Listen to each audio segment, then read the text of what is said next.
Hello everyone. In this video, we are going to discuss central banking. We shall discuss why there is a need for a central bank in a country. Then we shall discuss different central banks in different countries. And then we shall focus on the central banking in India, that is the Reserve Bank of India, and what are its functions.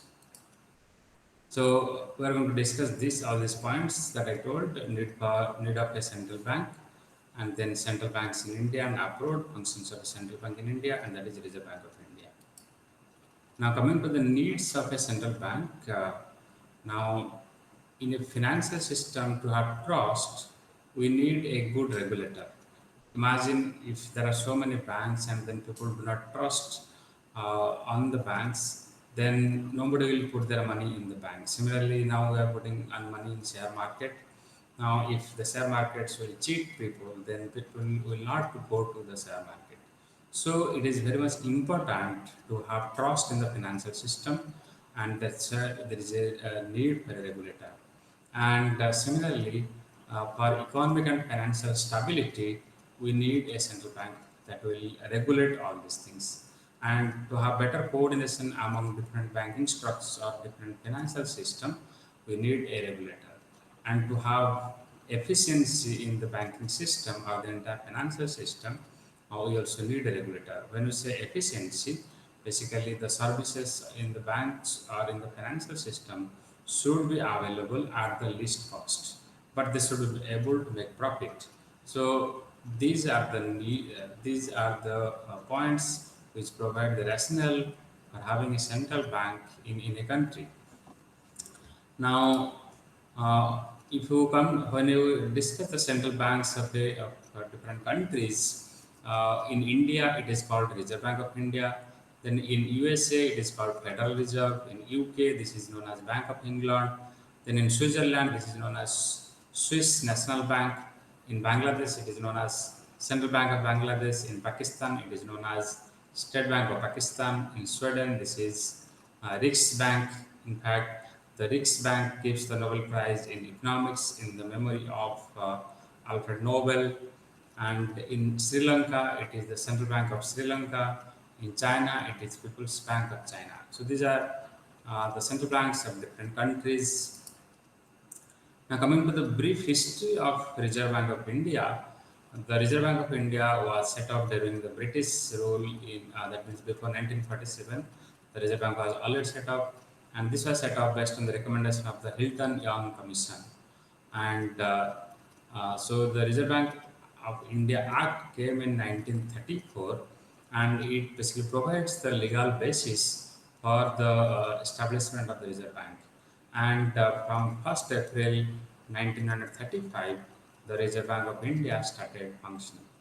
And the Reserve Bank of India was constituted to regulate the issue of banknotes, maintain reserves with a view to securing monetary stability, and to provide and to operate the credit and currency system of the country to its advantage. So these are the three functions of Reserve Bank of India when it was established in 1935. And so the first was basically to issue notes and then maintain reserves and then to operate the credit and currency system of the country. So these are the key functions. And the Reserve Bank of India served as the central bank of India as well as Pakistan and for Myanmar for some time. And particularly, although Burma was separated from India in 1937, Reserve Bank of India served as the central bank of Burma till the Japanese occupation of Burma up to 1947. And then after partition of India, the Reserve Bank of India also served as the Central Bank of Pakistan up to June 1948 when the State Bank of Pakistan started its operation. And remember when the bank was established in 1935, it was set up as a shareholders bank. And however, the Reserve Bank of India was nationalized in the 1949. And for your information, the Federal Reserve Bank now also is working as a shareholders bank. It is not a fully government-owned bank. Now, coming to the preamble of the Reserve Bank of India, in fact, why we should read the preamble of the Reserve Bank of India is that it basically gives the idea behind the setup of the Reserve Bank, why the RBI has been set up. And if you read the preamble carefully, which has been amended also in the year 2019, it basically says that the key function of India RBI is to regulate the issue of banknotes and the keeping of reserves with a view to securing monetary stability and general to operate the currency and credit system of the country to certain days. So the keywords are regulate the issue of banknotes, keep reserves, and for which to so that you secure the monetary stability, and then operate the currency and credit system, and then we have monetary policy. So these are basically the key functions of the Reserve Bank that is listed in the preamble of the Reserve Bank of India Act 1934. Now, the core purpose of RBI is basically to foster monetary and financial stability, which is conducive to sustainable economic growth and to ensure the development of an efficient and inclusive financial system. That is the core purpose. These are available in the RBI website. And then coming to the purpose of the Reserve Bank, which basically gives the objectives in details, then it is basically the objective of Reserve Bank of India is to foster confidence in the internal and external value of rupee and contribute to macroeconomic stability. So here comes the currency within the country, and we also link it with the external currency, that means basically the exchange rate. Those are controlled by the Reserve Bank. Then to regulate the markets and institutions under its ambit to ensure financial system stability and consumer protection. So that means basically all the banking system or the financial system that is regulated by the Reserve Bank. Then to promote integrity, efficiency, inclusiveness, competitiveness of the financial and payment system. That we have already discussed, that integrity and efficiency is very much important, and inclusiveness is also very much important. And to ensure efficient management of the currency as well as banking services to the government and banks. So basically, it serves as a banker to the government and the banks, and to support balanced, equitable, and sustainable economic development of the country. We should remember the term equitable growth was added in the objective of the 11th plan document, and in the 12th plan document, more inclusive growth was discussed. But of course, now we do not have any such plan documents, but we should know that in which context these terminologies have been used. Now, coming to the functions of the Reserve Bank of India, there are a couple of functions, and the first function would be the monetary policy. The second would be issuer of currency. Third would be banker and debt manager to the government. Fourth would be banker to the banks. Fifth, regulations of the commercial banks, cooperative banks, and non-banking financial institutions. Sixth is financial market regulation. Seventh, foreign exchange management. Eighth, financial inclusion and development. And ninth, consumer protection, education and protection. 10th, payment and settlement system. And 11th, research and data. So there is a huge list of functions of Reserve Bank, and in fact, we will see that over time, the Reserve Bank of India has basically taken up more responsibility than the core functions earlier it had, because the economic system is also becoming complex, and that's how the Reserve Bank of India is basically taking up more responsibilities over time period.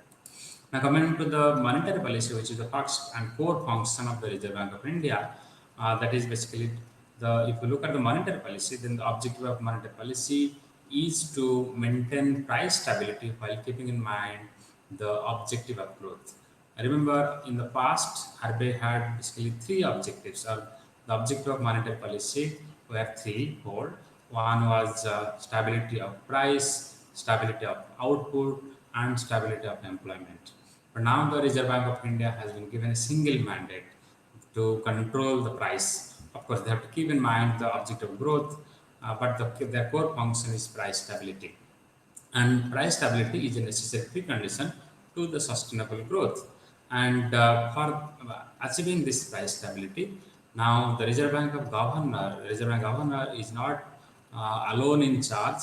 The Government of India has formed a monetary policy committee which is entrusted with this responsibility to control the prices. And the monetary policy committee is given a target of 4% of inflation, and but the price can fluctuate 2% above and 2% lower. That means a range of price is given, that is from 2% to 6%. But if the price exceeds or falls below that, then and for consecutively for 3 quarters, then monetary policy committee will be held responsible for this. Or basically, the government will say that monetary policy committee has failed in controlling the prices. So, government of now the Reserve Bank of India, its first objective is to control inflation through monetary policy, and through the help of with the help of the monetary policy committee. And the second function is issuer of currency. We know that all the money that is available in the system is basically is printed by the Reserve Bank of India. And we know that we have two types of currency. One is paper currency, another is the coins. All the coins are basically are supplied by the Government of India, but they are put in circulation by the Reserve Bank of India.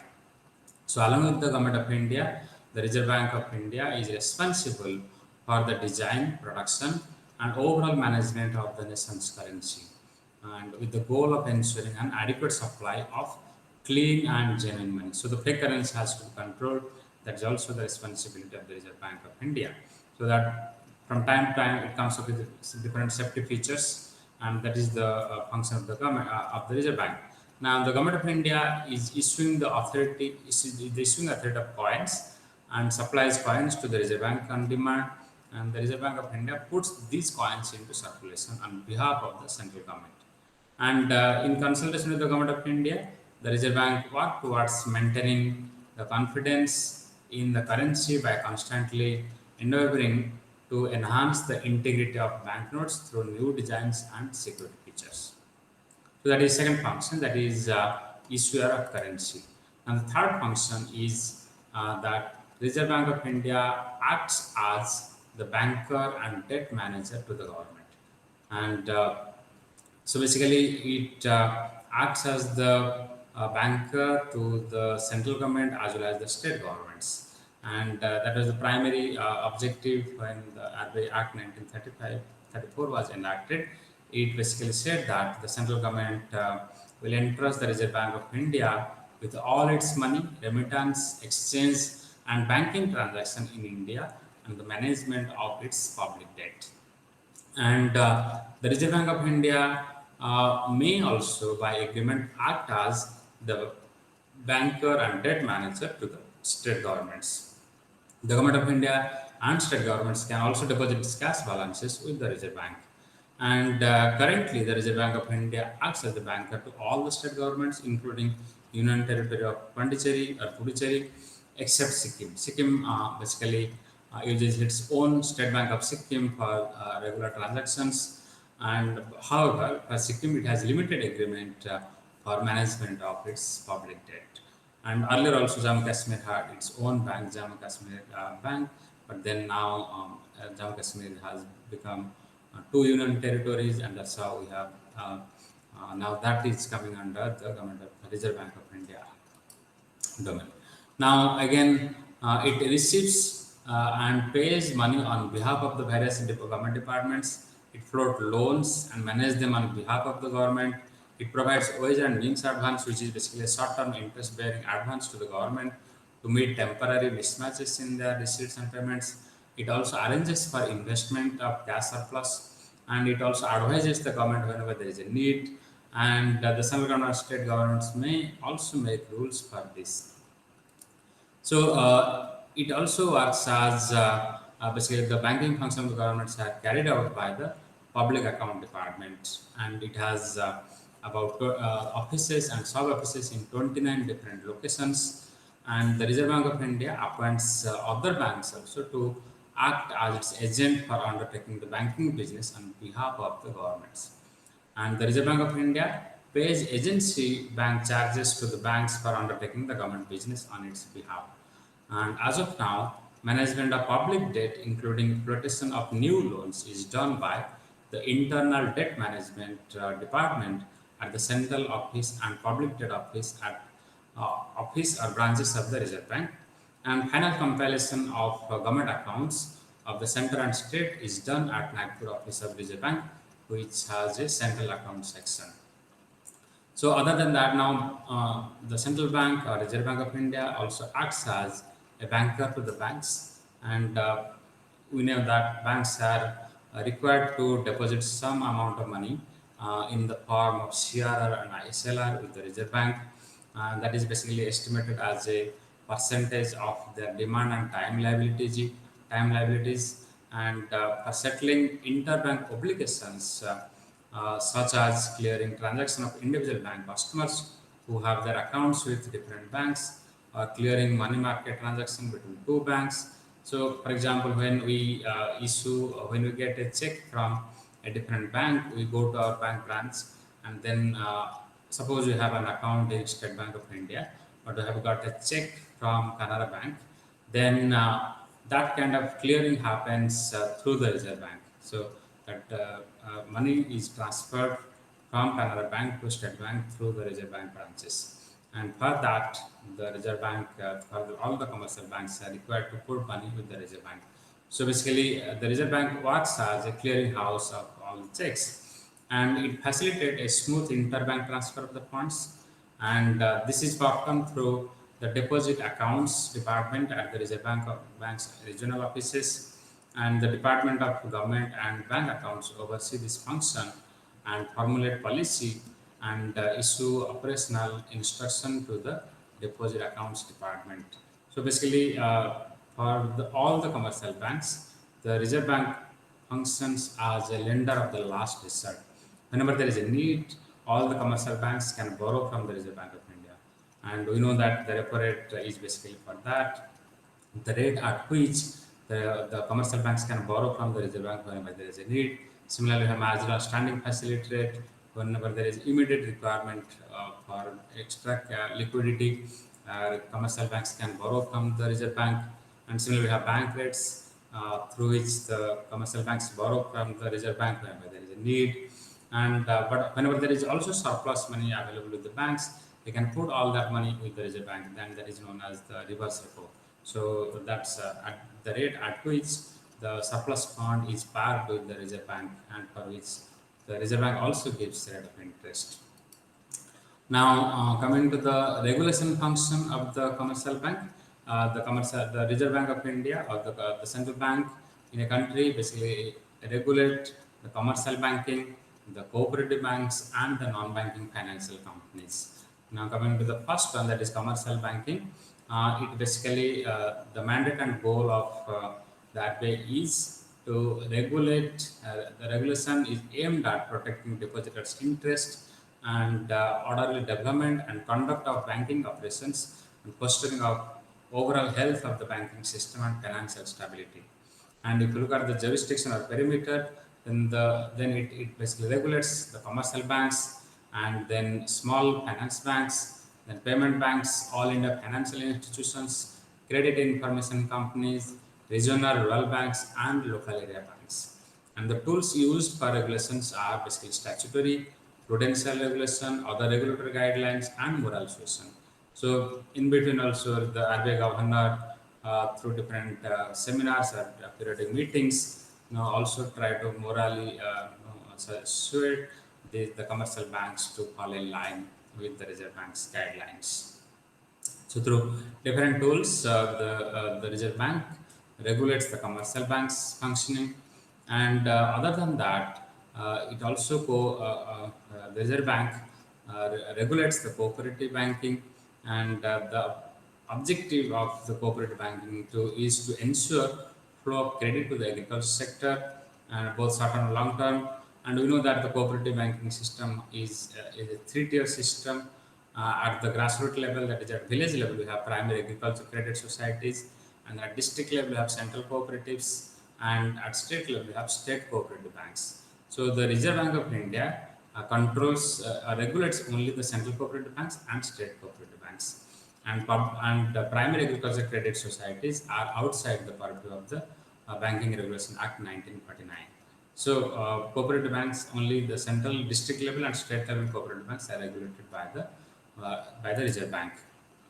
Now, other than that, actually, we also see that all the state level commercial banks and district central cooperative banks are registered under the provision of the State Cooperative Societies Act of the state concerned. These are regulated by the Reserve Bank, and however, the Reserve Bank also asks the NABARD, National Bank for Agriculture and Rural Development, to do the inspection of these cooperative banks. And primary cooperative banks, also referred to as the urban cooperative banks, cater to the financial needs of the customers in urban and semi-urban areas.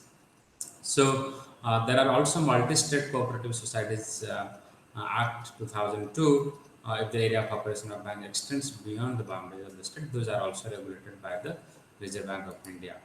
Now, Reserve Bank also regulates the non-banking financial companies, and non-banking financial companies accept deposit and extend credit like banks. However, they do not issue a check and like a commercial bank, and they can issue check not of their own. They can issue a check of all the nationalized banks or private banks that we have, but they do not issue a check of their own.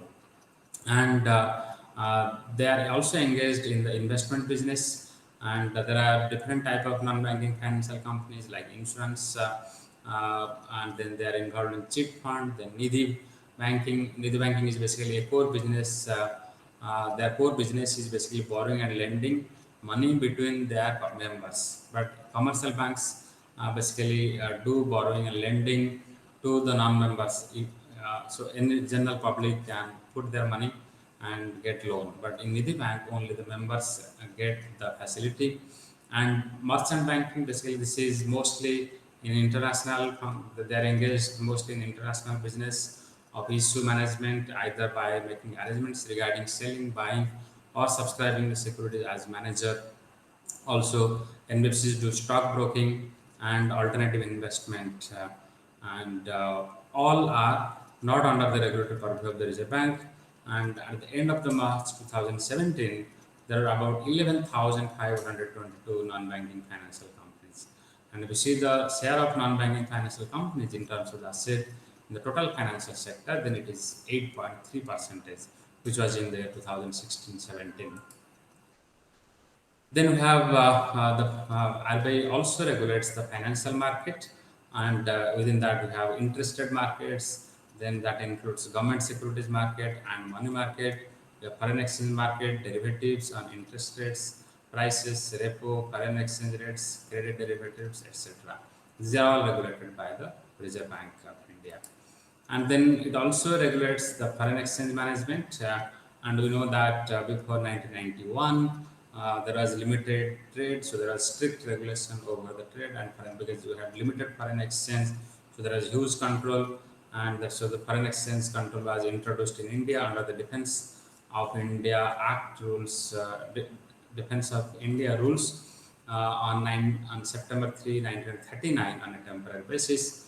And this was replaced by Foreign Exchange Regulation Act 1947, that was subsequently replaced by a more comprehensive Foreign Exchange Regulation Act 1973.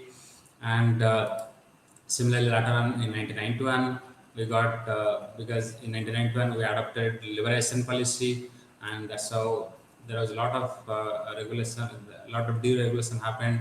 So there was a lot of amendment that happened to FERA, and so we had Foreign Exchange Regulation Act 1993. And after that, since the trade was liberalized and WTO was formed in 1995, India was a member of WTO, and then India had already liberalized its trade. There was current account convertibility in India, and so in keeping in view all the changes, the Foreign Exchange Regulation Act was amended, and now we have FEMA, Foreign Exchange Management Act.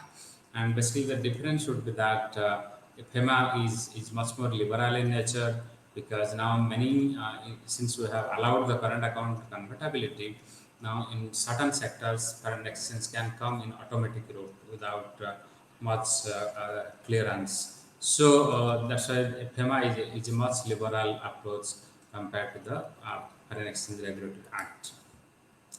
Then Reserve Bank also ensures financial inclusion and development. In fact, when the banks were nationalized in 1969, the objective was to basically provide banking services to the unbanked population. And so the slogan was from class banking to mass banking. And that means the credit should flow to every sector, both rural and urban areas.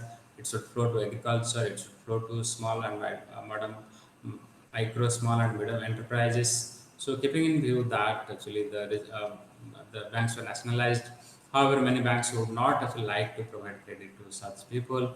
However, the Reserve Bank of India basically provide guidelines to provide credit to every section of the society. Similarly, the branches should be opened in rural areas also. So that's how it ensures credit flow to the private sector and like agriculture and MSME. Similarly, the financial inclusion and financial literacy, basically through Jan Dhan Yojana, now we have so that everyone gets a bank account. And similarly, it also provide credit to the MSME sector, and then it also tries to strengthen the institution, like it also does institutional arrangement like state level bankers committee that basically looks after the credit disbursement at every level, like the bank branches are opened in every district, and credit is also given to all sectors of the society. Now, then the next function is consumer education and protection. Since nowadays people are having a lot of transactions with the banks, there could be actually some complaints against some banks. Which in that case, it's very much important that such complaints are resolved, and that's why the Reserve Bank of India has set up a customer redressal cell, and now this is known as Consumer Education and Protection Department, and within that we have a Banking Code and Standard Board of India, and this is basically an autonomous body for promoting adherence to self-imposed codes by the banks for committed customer service. And for dispute resolution, the Reserve Bank of India has introduced Banking Ombudsman scheme from 1995. We always see the advertisement in TV that if there is any complaint against bank, you can always go to the Banking Ombudsman. And there are 10 to 20 banking ombudsman offices in the country at present. And then the next function is payment and settlement system. Basically, nowadays we see a lot of online transactions happen through internet banking, through mobile banking, through payment banks, and all these transactions should happen in a safe mode. So, RBI takes measures for safe, secure, sound, efficient, accessible, and authorized payment system in the country. And the Board for Regulation and Supervision of Payment and Settlement Systems is the highest authority for making highest policy making body on payment system in the country, and it is empowered for authorizing, prescribing policies, and setting standards for regulating and supervising all the payment and settlement system in the country. And the Department of Payment and Settlement System of the Reserve Bank of India serves as the secretary to the board, and it executes its directions. And this is basically regulated by the Payment and Settlement Systems Act 2007.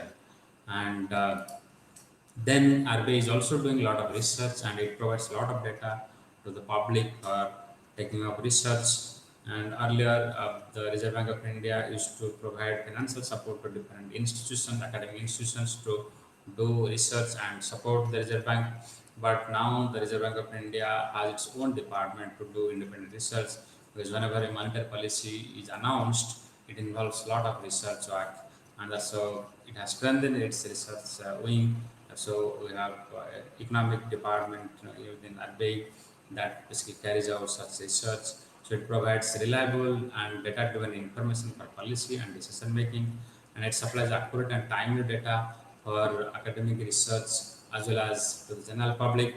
It provides support for collaborative research to research institutions and universities, and to develop and maintain statistical data support reporting system, and to conduct forward-looking surveys for monetary policy and educate the public. So, in fact, RBI publishes RBI Handbook of Statistics on Indian Economy, and then it also is now providing data through its database on Indian economy in an online platform. So now different types of data are available on the Reserve Bank of India's website. So with that, we conclude the discussion on the function of the Reserve Bank. I thank all of you for watching this video. If you like this video, you may subscribe the channel to get other videos. You may click the like button and you may share this video with your friends. Thank you very much for watching.